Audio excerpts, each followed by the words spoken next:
The gentleman from Oklahoma is recognized for 1 hour.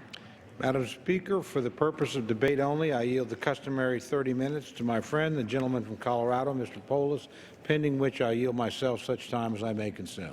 Gentleman is recognized. During consideration of this resolution, all time yielded is for the purposes of debate only. Madam Speaker, I ask unanimous consent that all members have 5 legislative days to revise and extend their remarks. Without objection. Madam Speaker, on Wednesday, the Rules Committee met and reported a rule for consideration of 2 measures, H.R. 3393, the Student and Family Tax Simplification Act, and H.R. 4935, the Child Tax Credit Improvement Act of 2014.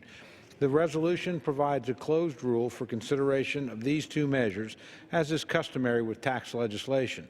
In addition, the resolution provides for 60 minutes of debate, equally divided between the chairman and ranking member of the Committee on Ways and Means for both H.R. 3393 and H.R. 4935, and it provides for a motion to recommit on each bill.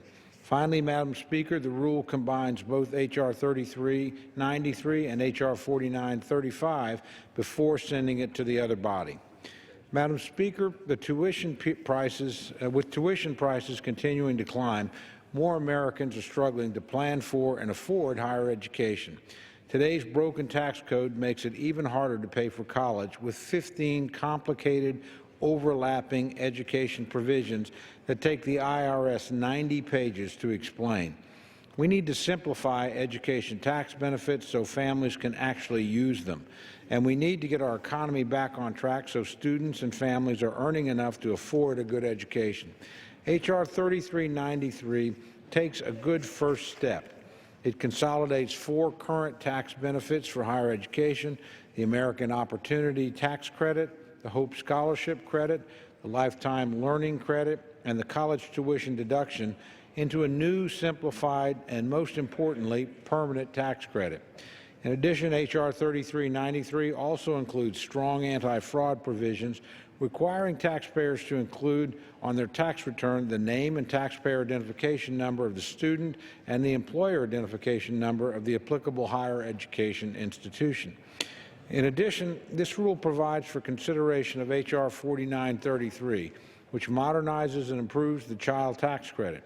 Originally created in 1997 to help ease the financial burden that families incur when they have children, this credit has failed to keep pace with the cost of raising a child.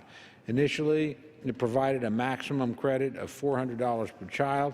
However, under the 2001 and 2003 tax cuts, this credit was expanded to $1,000 per child, was made partially refundable, and was indexed for inflation.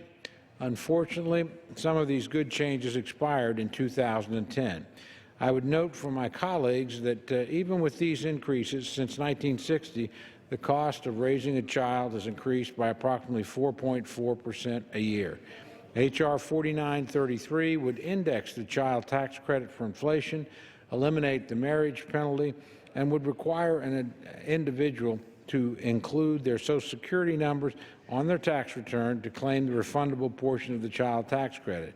Current estimates suggest that at least $13 billion in refundable tax credit payments are made each year. This provision would help to combat that growing problem. Madam Speaker, the cost of raising children increases every year, but the current child tax credit fails to take these increased costs into account. In addition, the current tax credit penalizes married couples. By making these common-sense changes, we can ensure that credit truly serves its intended purpose.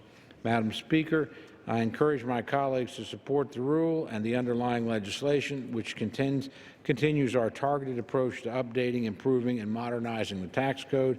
And with that, I reserve the balance of my time. The gentleman reserves.